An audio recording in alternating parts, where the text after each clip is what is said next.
नमस्कार। हमने अपने पिछले 2 वीडियो में चर्चा की बिहार शिक्षा कायाकल्प और शिक्षा क्रांति के बारे में।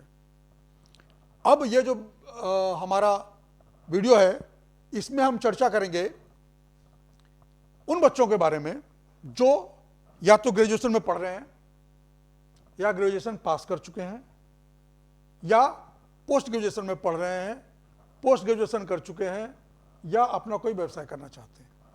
तो मुख्यतः जो ये कार्यक्रम है उसकी रूपरेखा पहले हम समझें, अवधारणा समझें, फिर आगे कार्यक्रम पे जाएंगे। रोजगार की समस्या सामान्यतः हमारे समाज में हम लोग सरकार पर छोड़ देते हैं, लेकिन केवल सरकार पर को ऊपर छोड़ के हम इसकी समस्या का समाधान नहीं प्राप्त कर सकते। जैसा हमने बताया, ग्रेजुएशन और उसके ऊपर के बच्चों के समस्याओं का समाधान ढूंढने का प्रयास करेंगे। हमें इस बात को समझना चाहिए कि यह केवल सरकार का काम नहीं है, हमारा भी कोई सामूहिक दायित्व है इस समस्याओं को सुलझाने का प्रयास करने का। अब जो स्वरूप है इसका, पहला, हमारे देश की युवा शक्ति, आप लोग, असीम शक्ति है इसमें, केवल इसको एकत्रित करने की आवश्यकता है। इस कार्यक्रम के मुख्य जो बिंदु हैं वो ये हैं कि जो भी मार्गदर्शन मिलेगा, जो भी कार्यक्रम तय किए गए हैं, वो सब विशेषज्ञों द्वारा किए गए हैं। तीसरा उद्देश्य इस कार्यक्रम का यही है कि प्रयास सामूहिक हो, समाधान अवश्य निकलेगा। चलिए अब कुछ कार्यक्रमों की बात करते हैं कि हम कैसे करेंगे। कार्यक्रम में पहले चरण में हर एक ब्लॉक में विवेकानंद युवा केंद्रों की स्थापना की जाएगी। इस केंद्रों पे उस क्षेत्र के युवाओं का पंजीकरण कराया जाएगा। पंजीकरण के बाद हम छात्रों को 3 मुख्य वर्गों में बांटेंगे, जिसकी चर्चा मैं आगे करूंगा। और हर एक वर्ग के छात्रों के लिए, हर एक वर्ग के बच्चों के लिए समस्याएं अलग है, इसलिए समाधान भी अलग होगा। अब कितने प्रकार के बच्चे होंगे हमारे पास? जो 3 वर्ग हमने बताए, पहला वर्ग वो होगा जो बच्चे ग्रेजुएशन में पढ़ रहे हैं या उच्च कक्षाओं में पढ़ रहे हैं और उनको सरकारी नौकरी की आवश्यकता है या इच्छुक हैं।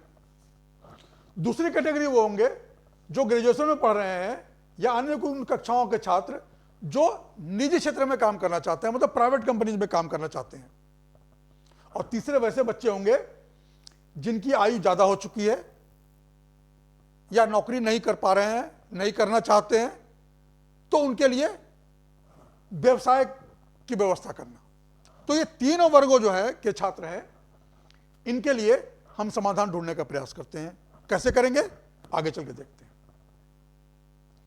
पहले और दूसरे वर्ग के छात्रों के लिए जो कार्य योजना बनाई है हमने, स्कीम बनाया है, वो ऐसे है। हर बच्चे के साथ हम व्यक्तिगत बातचीत करेंगे कि आपका लक्ष्य निर्धारण कैसे होना चाहिए, टारगेट क्या बनाते हैं आप क्या बनना चाहते हैं, कौन सी कॉम्पिटिशन में परीक्षा देना चाहते हैं, क्या करना चाहते हैं। एक, नौकरी के लिए या व्यावसायिक शिक्षा के लिए हो सकता है उनको कोचिंग की आवश्यकता हो, तो कोचिंग की व्यवस्था करेंगे हम। उनको कौशल विकास की आवश्यकता होगी, मतलब आजकल के जमाने में यदि आपको अच्छे से कंप्यूटर चलाना नहीं आता तो आप लगभग इलिटरेट माने जाते हैं, निरक्षर माने जाते हैं। ठीक है। इसके अलावा व्यक्तित्व विकास के कार्यक्रम होने चाहिए। आप एक व्यावसायिक जीवन में जा रहे हैं जहां आप चाहे सरकारी नौकरी करें या प्राइवेट नौकरी करें, अपने व्यक्तित्व के में कुछ ऐसे गुण का विकास करना होता है ताकि आगे के जीवन को हम समेकित रूप में अच्छे तरीके से जी सकें। एक बात और, अंग्रेजी बोलने की आवश्यकता है, वैसे बहुत आवश्यकता नहीं है, लेकिन इंटरव्यू में पास करने के लिए तो बोलने की आवश्यकता है। इसलिए आपको अंग्रेजी में कैसे वार्तालाप करना है, कैसे बातचीत करनी है, उसकी व्यवस्था कराई जाएगी। अगला, अंग्रेजी केवल बोलने से नहीं होता है। इंटरव्यू में अपने ज्ञान को कैसे प्रेजेंट करना है सामने, इंटरव्यूअर के सामने, यह भी एक कला होती है। तो हमारे जो विशेषज्ञ हैं आपको बताएंगे कि इंटरव्यू कैसे देना है। मैं संकल्प में बच्चों का इंटरव्यू लेने जाता हूं, मॉक इंटरव्यू करते हैं हम उनका, तो जो इसके विशेषज्ञ हैं वो आपको सिखाएंगे कि कैसे इंटरव्यू देते हैं। अगला है कि जो बच्चे सेना या पुलिस में जाना चाहते हैं उनके लिए फिजिकल जो टेस्ट होता है उसकी तैयारी करने की आवश्यकता बहुत ज़्यादा होती है, और इसके प्रशिक्षक खास करके हमारे क्षेत्र में बहुत कम मिलते हैं। तो इनके प्रशिक्षण के लिए सेना के रिटायर्ड ट्रेनर्स के द्वारा प्रशिक्षण की व्यवस्था कराई जाएगी।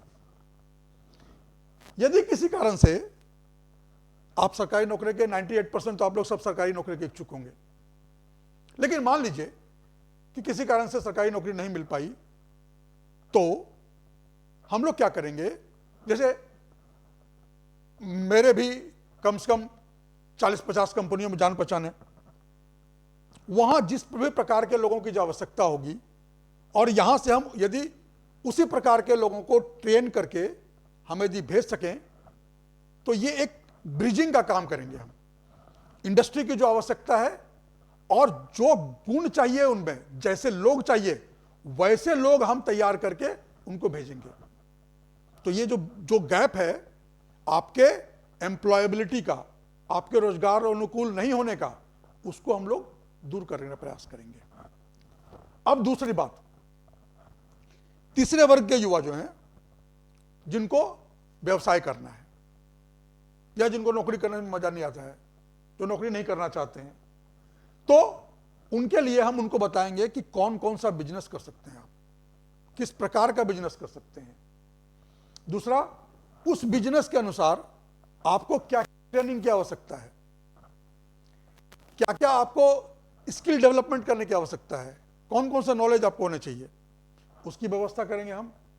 और बिजनेस जब करेंगे तो कैसे उस बिजनेस को इंप्लीमेंट करेंगे, उसकी कार्य योजना बनाने में आपको मदद करेंगे हम। और कोई भी बिजनेस करने के लिए पूंजी की आवश्यकता होती है, तो हम पूंजी की व्यवस्था करेंगे आपके लिए, चाहे लोन के फॉर्म में हो या किसी भी फॉर्म में हो। एक और महत्वपूर्ण विषय है कि जब हम बिजनेस करते हैं तो हमको यह पता होना चाहिए कि इस विषय में, इस बिजनेस के क्षेत्र में सरकार की कौन कौन सी योजनाएं हैं और उनका लाभ कैसे लें। तो हम क्या करेंगे, योजनाओं की जानकारी देंगे आपको, योजनाओं के लिए आप एलिजिबल हैं उसकी बात करेंगे, आपका एप्लीकेशन तैयार करेंगे, आपका जब एप्लीकेशन डालेंगे तो उसमें अप्रूवल में सहयोग करेंगे। इसके साथ साथ जब आप बिजनेस अपना शुरू करेंगे तो जब इंप्लीमेंट करेंगे तो उसमें बहुत सारी दिक्कत आएगी बीच में, तो बीच में जो दिक्कतें आएंगी उसके समाधान में भी आपका हम सहयोग करेंगे। ठीक है, तो ये पूरी योजना है। अब हमारा अनुरोध यह है कि ये सारे काम मैं तो खुद नहीं कर सकता या मेरी टीम नहीं कर सकती, हम लोग चारों लोग नहीं कर सकते, लेकिन बेशक यदि आप हमारे साथ जुड़ते हैं तो हम अवश्य कर सकते हैं। इसलिए आपसे अनुरोध है कि हमारे कार्यक्रम से जुड़िए, हमारे वेबसाइट शिक्षाक्रांति.com पर जाइए और अपने आप को रजिस्टर कीजिए। हमारे लोग आपके साथ संपर्क करेंगे, मैं खुद आपसे मिलने आपके नजदीक के शहर में, आपके गांव में अवश्य आऊंगा। धन्यवाद।